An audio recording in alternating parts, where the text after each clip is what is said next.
నమస్తే,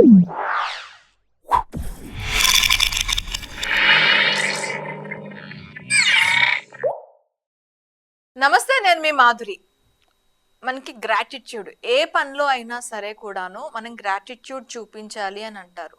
మనం ఒకరి దగ్గర సహాయం పొందాము అంటే ఆ గ్రాటిట్యూడ్ చూపించినప్పుడే మనకి ఏదైతే సహాయం పొందామో దాని ద్వారా మనకి వచ్చిన దానికి మనకి లబ్ధి కూరి అది మనకి స్వాంతం అవుతుంది, మనకి అది సొంతం అవుతుంది. ఎప్పుడైతే మనం గ్రాటిట్యూడ్ చూపించడం మానేస్తామో కంప్లీట్గా మనకి అది సొంతం కాకుండా మనకి వచ్చింది కూడా తిరిగి వెనక్కి వెళ్ళిపోతుంది.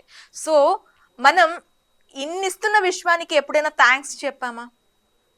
మీరు ఎప్పుడైనా చెప్పుకున్నారా? ఈ విశ్వంలోకి నన్ను తీసుకొచ్చావు విశ్వమా, నీ ప్రపంచంలోని నేనున్నాను అని చెప్పి ఎప్పుడైనా థ్యాంక్స్ చెప్పుకున్నారా? సో థ్యాంక్స్ విశ్వానికి ఎలా చెప్పాలి చాలా మందికి తెలియకపోవచ్చు. మనతో పాటు శారదా గారు ఉన్నారు.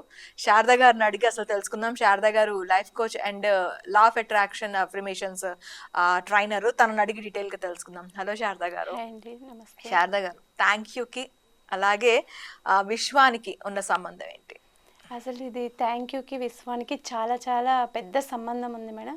మనం ఎవరి రుణమైనా తీర్చుకోవచ్చాను. ఈ మధ్య కాలంలో పేరెంట్స్ రుణం కూడా తీర్చుకుంటున్నాము, కానీ ఈ విశ్వం యొక్క రుణం మనం తీర్చుకోలేంది. ఎందుకంటే ఇది ఈరోజు నిన్న మొన్న మనతో పుట్టింది కాదు. దీనికి ఆది ఎక్కడుందో అంతం ఎక్కడుందో మనకి తెలీదు. ప్రతిదీ కూడా మనం ఈ భూమి మీద ల్యాండ్ అయిన తర్వాతనే మనం ప్రతిదీ అనుభవిస్తున్నాం కదా. నవ్వే డేస్లో ఒక కార్ అనుభవిస్తున్నామన్నా, ఒక బైక్ అనుభవిస్తున్నామన్నా, ఏది అనుభవిస్తున్నామన్నా కూడా మనకు విశ్వం ఇస్తుంది. మనం కష్టపడుతున్నాం, కానీ అది మనకి రావాలి అంటే దానికి తోడవ్వాల్సింది విశ్వమే కదా మేడం.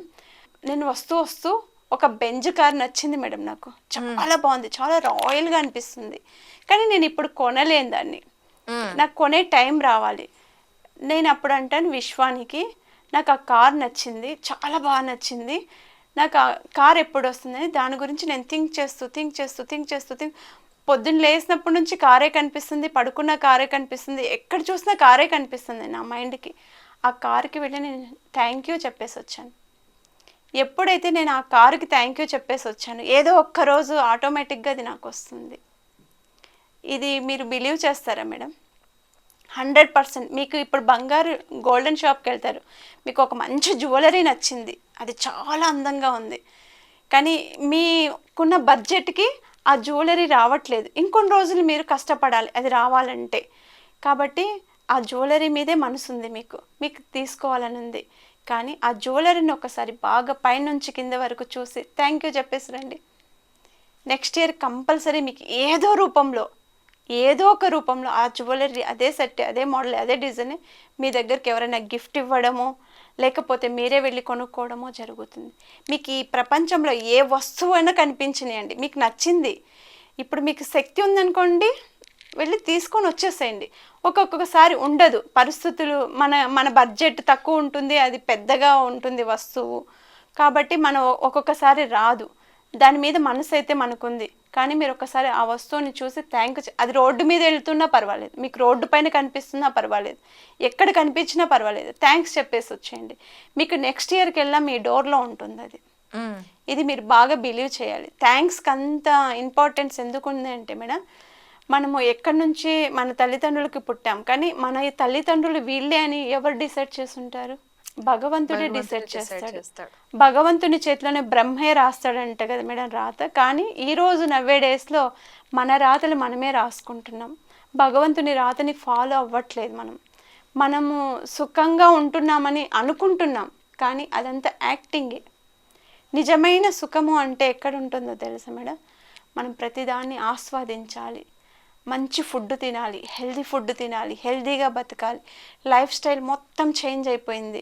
సిటీ అట్మాస్ఫియర్కి అలవాటు పడిపోయాం.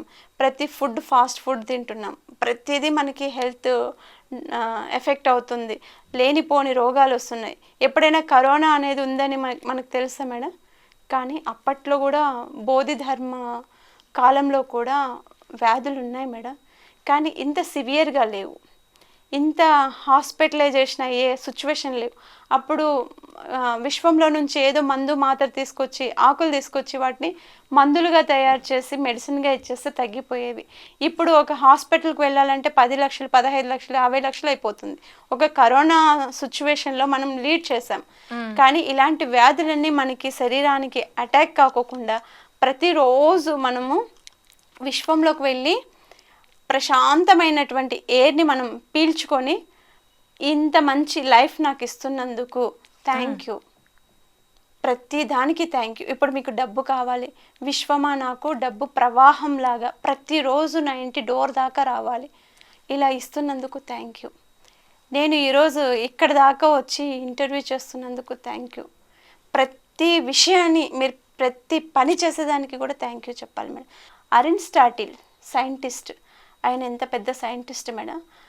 ప్రతిరోజు మార్నింగ్ లేసే ప్రతి స్టెప్కి వెనక్కి తిరిగి థ్యాంక్ యూ చెప్పేవాడంట. మనం ఎలా థ్యాంక్స్ చెప్తున్నాం మేడం? మన కాళ్ళతోనే మనం నడిచి వస్తున్నాం కదా, ప్రతిరోజు చెప్తున్నామా? అంటే థ్యాంక్స్ నుంచి మనం ఏం నేర్చుకోవాలంటే ప్రతిదీ మనల్ని నడిపిస్తున్నది విశ్వమే. మనకు కాళ్ళు ఉండొచ్చు, మనం కాళ్ళతో నడవచ్చు, కానీ ఆ నడిసే శక్తి కూడా మనకి కావాలి కదా. మనం ఆక్సిజన్ని కొనుక్కొని వాడట్లేదు కదా మేడం, విశ్వమే ఇస్తుంది కదా. దాన్ని నమ్ముతున్నప్పుడు దీన్ని నమ్మాలి మేడం మనం. కాబట్టి మన ఆక్సిజన్ ఎంత ప్యూర్గా మనకు దొరుకుతుంది, మనం వస్తుంది అంటే మన విశ్వం కూడా చాలా బాగుండాలి. దాన్ని మనము ప్రొటెక్ట్ చేయాలి. ఎలా పడితే అలా ఫుడ్ తినేయడము, ఎలా పడితే అలా పడేయడము, ఎలా పడితే అలా చేసిందనుకో దానికి కోపం వస్తుంది. ఇప్పుడు ఒక విత్తనం వేశారనుకోండి మేడం, అది ఒక్క రోజుకే రాదు, లోపల ఎన్నో వేల క్రిమి కీటకాలతోటి ఫైట్ చేస్తుంది. అది ఒక భూమిలో క్రిమి కీటకాలతో ఫైట్ చేస్తుంది. దాన్ని తినేయాలని ఎన్నో క్రిమి కీటకాలు ప్రయత్నాలు చేస్తూనే ఉంటాయి దానికి పైన వెళ్ళనికోకుండా. కానీ అది వాటన్నింటినీ అధిగమించి పైకి వచ్చి మొక్కయి ఆకులు వేసి కాయలు కాసి మళ్ళీ ఒక స్టేజ్కి వచ్చేటప్పుడు దాన్ని ఎన్ని పాడు చేయడానికి ప్రయత్నాలు చేస్తాయి మేడం, కానీ అవన్నీ పట్టించుకోదు. అది వృక్షమై మనకి ఎలా ఫ్రూట్స్ ఇస్తుందో మనం కూడా ఈ విశ్వానికి ఇంత మంచి లైఫ్ ఇచ్చి, ఇంత ఆక్సిజన్ ఇచ్చి, మనకి ప్రతిదీ కూడా ఇప్పుడు ఎయిర్ వస్తే మనకి ఎలా తెలుస్తుంది మేడం ఎయిర్ వచ్చిందని? నేను వస్తున్నాను చెప్పదు కదా, టచ్ మనకు తెలుస్తుంది కదా. గాలి వస్తే మనకు టచ్ ద్వారా తెలిసిపోతుంది కదా.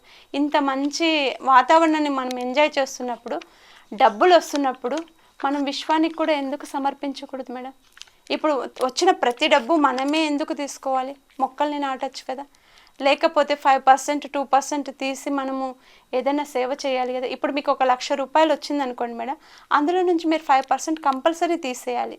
5% తీసేసి మీరు నీడెడ్ పర్సన్స్ ఎవరున్నారో వాళ్ళకు మీరు ఇచ్చుకోవాలి. మీరు ఎవరికైనా ఇవ్వండి, మీ గురువులకి ఇవ్వండి, లేకపోతే మీకు అవసరమైన వాళ్ళకి ఫుడ్ లేదనుకున్న వాళ్ళకి ఇవ్వండి, లేకపోతే విద్యార్థులు లేరనుకోండి వాళ్ళకి ఇవ్వండి. ఇచ్చిన ప్రతి చోట నాకు ఇంత అవకాశం ఇచ్చినందుకు థ్యాంక్ యూ చెప్పాలి. దాని ద్వారా ఏమవుతుందంటే మేడం, మనం ఏదైతే విశ్వంలో ఇస్తామో దానికి 10 మనకి వస్తుంది. మీరు మంచి ఇవ్వండి, మంచి వస్తుంది, చెడ్డ ఇవ్వండి, చెడ్డే వస్తుంది. మీకు ఏం కావాలంటే అది ఇస్తే అదే వస్తుంది మేడం. కాబట్టి ప్రతి ఒక్కరూ మనము ఈ విశ్వానికి ఎక్కడి నుంచో పుట్టి ఈ ప్లానెట్ మీద బతుకుతున్నాం ఇంత లగ్జరియస్గా అంటే మనం కోట్ల సార్లు థ్యాంక్స్ చెప్పుకుంటూ ప్రతిరోజు బతకాలి. మనం తినేటప్పుడు కూడా మనం థ్యాంక్స్ చెప్పుకోవాలి మేడం. మనం నడిచేటప్పుడు కూడా థ్యాంక్స్ చెప్పుకోవాలి. మన వృత్తిలో పనిచేస్తున్నప్పుడు కూడా మనం థ్యాంక్స్ చెప్పుకోవాలి. ప్రతి చోట థ్యాంక్స్ అనే వర్డ్కి చాలా చాలా పవర్ఫుల్ మేడం. అంటే కంప్లీట్గా విశ్వానికి గ్రాటిట్యూడ్తో ఉండాలి అంటారు. ఖచ్చితంగా గ్రాటిట్యూడ్ లేకపోతే మీకు ఏది రాదు మేడం. మీరు ఎన్ననే ట్రై చేయండి, నేను గ్రాటిట్యూడ్ తెలియకపోతే విశ్వానికి అది మీకు ఏది ఇవ్వదు. ఇది సత్యం. మనము ఎంత ఇస్తే అంత మనకి రిటర్న్ వస్తుంది. ఫస్ట్ గ్రాటిట్యూడ్ తెలపాలంటే దానికి మనం హాని చేయకూడదు. ఇప్పుడు చేసే హాని అంతా చేసేసి నాకు అది కావాలి ఇది కావాలంటే ఎవ్వరు ఇవ్వరు మేడం. మనం చేసే ప్రతి పని కూడా దాని మీద ఎఫెక్ట్ అవ్వకూడదు. చాలామంది ఎఫెక్ట్ అవుతున్నారు, మాకు రావట్లేదు, నేను ఇది చేసా అది చేసా, నాకు జరగట్లేదు, వాళ్ళకి జరుగుతుంది, ఇవన్నీ కథలు అని అంటుంటారు. కానీ అది అబద్ధం మేడం. మీరు మామిడి చెట్టు నాటితే మామిడి పండే వస్తుంది, వేప చెట్టు పెడితే వేప చెట్టే వస్తుంది. మీరు వేప చెట్టు పెట్టి మామిడికాయ రావాలంటే రాదు కదా. విశ్వానికి మీరు ఏం చేస్తున్నారు? మీరు ఈ భూమి మీద పుట్టారు, ఈ విశ్వం నుంచే మీరు అందరూ సంపాదించుకుంటున్నారు. కొంతమంది అంటారు నేను గంజి నీళ్ళు చూశాను, బెంజు చూశాను అని అంటారు. ఎందుకు మేడం? ఒకే జనరేషన్ వాళ్ళే. నేను గంజి నీళ్ళు చూశాను, బెంజు చూశానని ఒకే జనరేషన్ పర్సనే అంటారు. 4 జనరేషన్స్ కాదు, ఒకే అంటే గంజి నీళ్ళకు లేని వ్యక్తి కూడా బెంజు కారు స్టేజ్కి వెళ్ళారంటే వాళ్ళు విశ్వానికి నమ్మారు. వాళ్ళు చేసే ప్రతి పనిలో కూడా విశ్వాన్ని వెతుక్కున్నారు. వాళ్ళు విశ్వం చెప్పే ప్రతి మనకి ఏదన్నా జరుగుతుంది అంటే సడన్గా ఎవరైనా వచ్చి మనకు సహాయం చేసేస్తారు మేడం. లేకపోతే ఏదో ఒకటి చెప్పినట్టు మనకు చెవికి వినిపించి మనం షాక్లో నుంచి లేసినట్టు అనిపిస్తుంది. ఇవన్నీ ఎవరు చెప్తారు మేడం మనకు? విశ్వమే చెప్తుంది కదా. అంటే ఇది మన సైన్స్ ప్రకారం చూస్తే తరంగ ధైర్యాలు అనే లెసన్ ఉంటుంది కదా మేడం, చూసారా? ఫ్రీక్వెన్సీ మీద డిపెండ్ అయి ఉంటుంది. ఇక్కడ నుంచి శబ్ద తరంగాలు అక్కడ దాకా వెళ్తాయి అంటే గాలి ద్వారానే వెళ్తాయి కదా మేడం.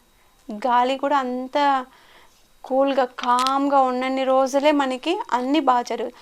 ఒక్కసారి విపరీతమైందనుకోండి బ్లాస్ట్ అవుతుంది. ఒకేసారి బ్లాస్ట్ అవ్వదు మేడం, అది కొంచెం కొంచెంగా దానికి జరిగే ఎఫెక్ట్ని చూసి అది ఇంకా తట్టుకోలేక బ్లాస్ట్ అవుతుంది. ఇప్పుడు భూకంపం వచ్చినా కానివ్వండి, విపరీతమైన గాలి వాన వస్తున్నాయంటే కానీ వీటన్నింటికి మనకు సాక్ష్యంగా చెప్తుంది, మీరు నన్ను హాని చేస్తున్నారు కాబట్టి నేను ప్రళయం సృష్టిస్తున్నాను, విపత్తుల్ని సృష్టిస్తున్నాను, మీరు నా వైపు మీరు అధైర్యపడుకోకుండా నాకు ప్రతిరోజు థ్యాంక్స్ చెప్పుకోండి అని అది మనకి డైరెక్ట్గానే చెప్తుంది. కానీ మనం వినట్లేదు మేడం.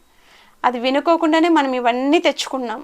ఇప్పటి నుంచైనా కనీసం ఈ వీడియో చూసి అందరూ మనుషులు విశ్వానికి ఎప్పటికీ కూడా రుణపడి ఉండాలి. వాళ్ళు కూడా ఎవరైనా గంజి నీళ్ళ నుంచి బెంజి కారు దాకా వెళ్ళాలనేది నా సంకల్పం madam. Thank you very much అండి.